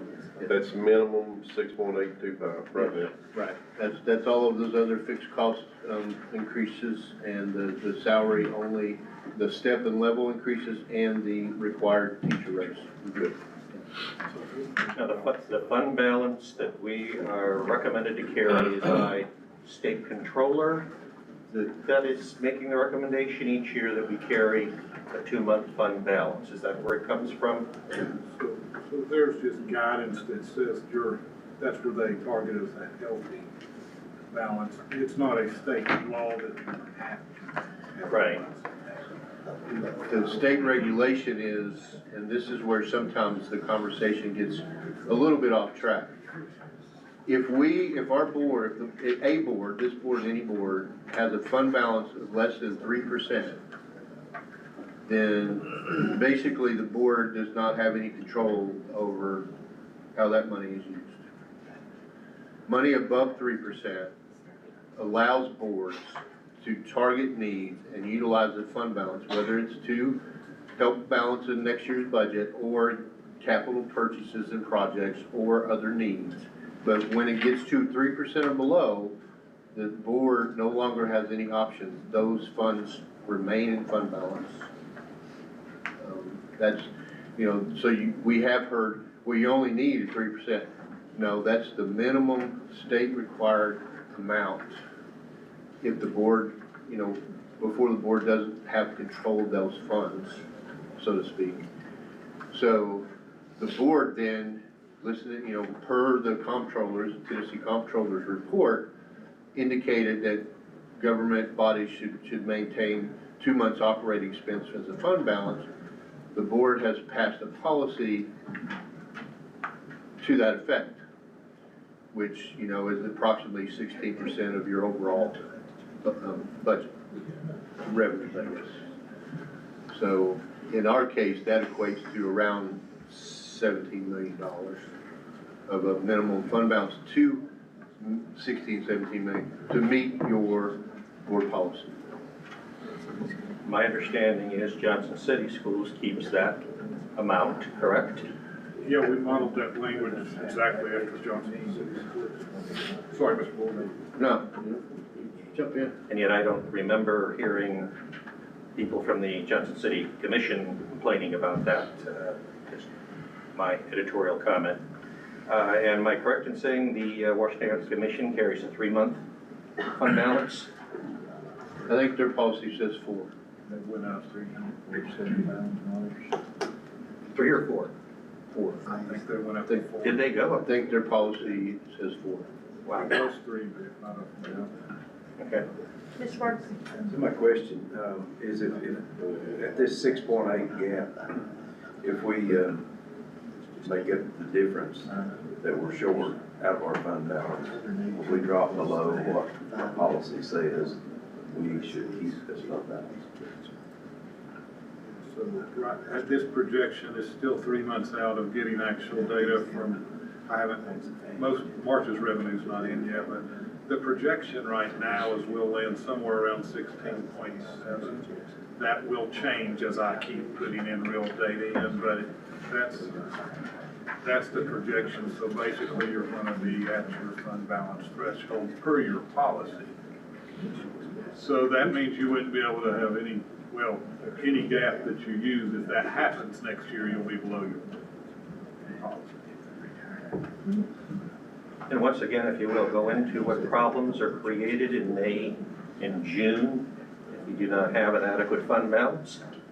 So the revenue cycle each year, the fund balance will actually build when we get property tax for large months in December and February.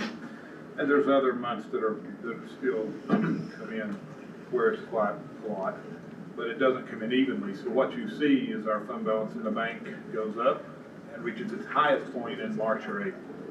May, we don't get TISA, so that's a little over $5 million a month in revenue we don't get. So that runs a deficit in May.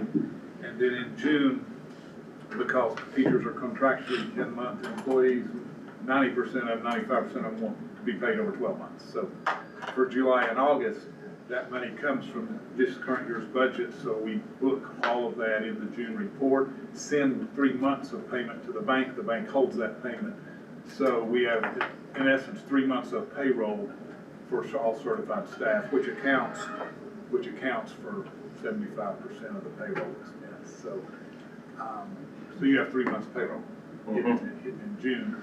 Last June, our expenses with everything, the payroll plus all expenses was around $16 million just for the month of June.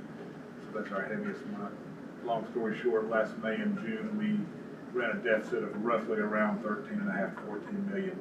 So whatever you have in April, it's probably going to be about $13–14 million less by the time you get to June 30th. That's probably a long-winded answer to your question. Okay. Thank you. So what's our options when we drop below our policy? Well, I mean, you know, the board always can suspend their policy. But our policy says in 1 year, then you can drop below what's been established is that then the next year it should be corrected. That's what your policy says. So for example, this year, if you were to go below that, then there would need to be a plan to replenish that for the next year. Or change policy. Or change the policy, and of course, that's been discussed, and always, everything's up for discussion. But right, that's also another option, because, you know, you didn't have a policy prior. I think it was good, fiscally responsible to have one. And it also aligned with our sister district too. It was something they had already implemented. But again, yes, that's your option. Those are your options. The next two slides are based on some questions that were brought up at the workshop. And it is about what were the costs of certain increments of raises for the other categories of employees, our non-certified staff, and then our system management or our certified, non-certified supervisors, managers, so to speak. So Mr. Hale has put together a response. So we were asked to do, what does it look like under a flat rate? What does it look like under a percent? And that table, and you have a copy of this in front of you as well, that shows you. So essentially, anything additional would of course add to that gap. And remind me what you done what we did last year. Was it 50 cents on the non-certified staff and 1,000 for system management? Is that correct?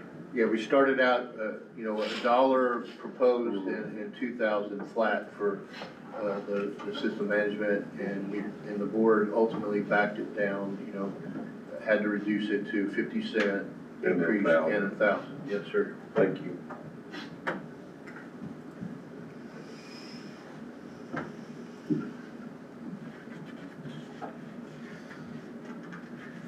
There'll be more workshops, I guess, or budget. We have to pass it by May 1st, is that correct? We have to present an approved budget, board budget to Mayor Grandy by the 1st of May. We have future, in the month of April, we have scheduled meetings. But, I just want to keep this on the radar, and the board could take formal action tonight, but you don't have to. But we do want to work towards formal action to meet the May 1st deadline. Certainly any feedback would help us go back and run through additional scenarios, make changes based on those. But you have a copy of this. Those are the numbers. The next one is another thing that has been ongoing in discussion for the last few years. And our ADs, Mr. Steppen, our ADs have looked at, and others, comparing some neighbor school districts, and there's a misspelling, Greenville City, excuse me, forgive me. I made it European, I guess. But anyway, those are the kind of neighbors we looked at, mainly because their data was accessible. Some of our districts don't really provide very accessible supplement schedules. So in all cases, when we looked at all of these together and we kind of look at an average, on average, across the board, our supplements are about 50% of that average. We're below. Now, with the exception, particularly in middle school, but even with the exception of Carter County and Hawkins County, everyone else is significantly above our supplement level. Is that just high school? Is that? High school, middle school. Hawkins County in high school is above us, but in middle school, not so much. And Carter County is not above us in anything on supplements. But, it was just kind of getting the benchmark. We would anticipate, like, our city schools to be higher than ours, but as a whole, walking down all of our current supplements and even proposed, like the middle school golf, we're half, our supplements are half of most of those districts. About the same number of supplements? When we can tell, there are some that have more assistant coaches when you compare sports, paid assistant coaches than we do.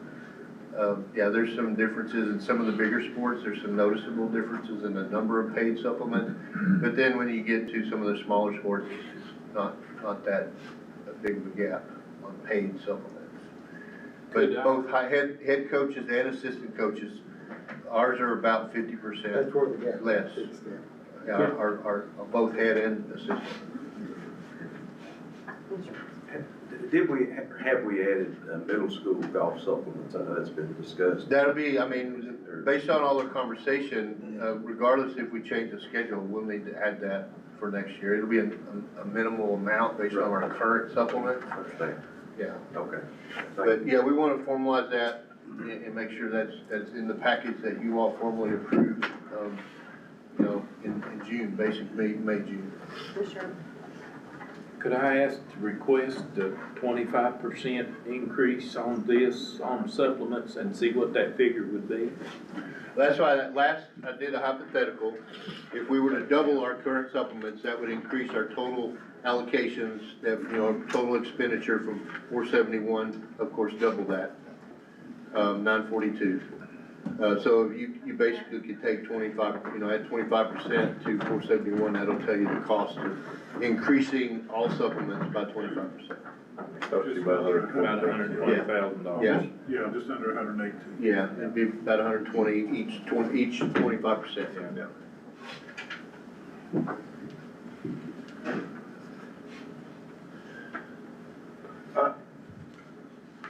Go for it. I'd love to, I don't wanna make a motion and we, do anything, cause I'd really like to know where we stand in April 14th when we have the joint meeting and have this information in front of them. Not that I think anything's gonna really be earth shattering, but I think it would be nice to, let's see where we're at on that. So, just a comment. Yeah, I don't wanna make no kind of decision till after we get together with the commission. Well, keep in mind though, April 14th to May 1st, ain't 2 weeks. Well, we'll have to have it. Well, I know, but I'm just saying, you know, I kinda like to meet before the meeting. I would like to. Get our heads together. I would too. Just on budget alone. Mhm. Then go into the commission joint meeting with a little more knowledge of what we're thinking. And then we got 2 weeks to get our budget together to give the mayor. That's my thought. Yes, and contrary to what I thought I heard you say, Mr.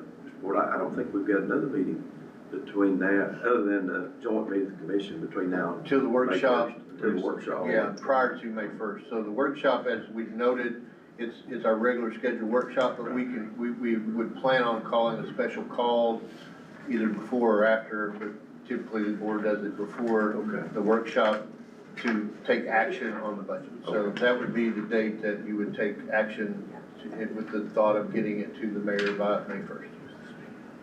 We have to do it at least then. Yes, by the end of the, yes. April 15th also starts early voting. Yes. It's the joint meeting, early voting, it's tax day. It's on the 14th. Could we meet on the 13th, the day before? You got one of your, I do have, I do have. What about an hour before the workshop? I don't know that we'd have enough time to get everything together if there was any questions of that. Well, I thought we was gonna talk about what we're gonna talk about the commission. That's what I'm talking That'd have to be next week if we have to. about. Well, I mean, You be gone 13th, Jerry? He's I won't be gone, I've got scheduled meetings with parents. what about the 9th? April 9th? I can't do that because I work 7th? 7th or 8th. You got a meeting on the 7th and 8th, don't you, or just 8th? Wednesdays are open. Okay. Yeah, Wednesdays are open, but for obvious reasons, those aren't days I'm gonna try to schedule parent meetings. Right. I mean, I know that we've met earlier, like at 3 o'clock, 4 o'clock, and I don't know how that fits into everybody's schedules. So I know we've done that before, if that's something that you want to look at. On the day of? No, On I'm the just 8th? thinking, or the, 7th, 8th, whatever. 7th, he's got one of your meetings then, don't you, Jerry? What I'm doing. 7th and, I have one at South Central, yes, at 5:30. I think we need to meet at least 2 or 3 days prior to the day of the commission. Can we do the meeting. You know, if we make some decisions or take some action, it needs to be reflected in what's presented to them. I As long as suggest we're done by 8th. 6:30. I suggest 8th because it'll help Jerry out on his schedule. So he leaves Wednesdays open. Well, if I don't have to, I'm scheduling with those parent groups, I don't wanna cancel them. right. The 8th is 8th, Is that adequate time to advertise? what time? Yeah, it gives time to put public advertisement out, give notification. He's saying a meeting, workshop, isn't it? We still have to advertise. Did you say 9 AM? Do a timeout. You threw a time out and I grabbed onto it, so. I mean, everybody's work schedules, we just kind of need to look at what time. I do 4 o'clock. You can do what? 4? How's 4? service and I can't do it. Okay, how's 4 o'clock? 4 o'clock, 4 o'clock? 4 o'clock on the 8th. I think we have a winner. Jennifer, did you get? We called it a workshop, correct? Budget workshop. Not a meeting for action, it's just Not a discussion. meeting for action, just discussion. Be there, be square. Okay. And that's, any questions, comments, suggestions, guidance, complaints? Yeah, thank you. No, thank you for everything you've done, and Brad, thank you for everything. See if Paul's got any more money, we rob him, pay Peter. Okay, okay. Brad can find some money for us. He's loaded. He's loaded. Got that print press. Yeah, we got to do print press. That's right. Jared can get that thing fired up for us. For the workshop, it was also mentioned about having a meeting regarding the TCI and working out some details for them. We haven't gotten haven't received any information on that third, LOI. Okay. When I do, then we can discuss that. Okay. When would we vote on this budget though, if we have? At the latest, the board needs to vote on it on that workshop in April 27th, 6th, So 7th. just have a called meeting before. Yeah, we'll advertise it as a special call meeting just for the budget, and then after you adjourn that, you would roll into your scheduled work session. Alright. Anything else? Because that is the last item on our agenda this evening. Okay,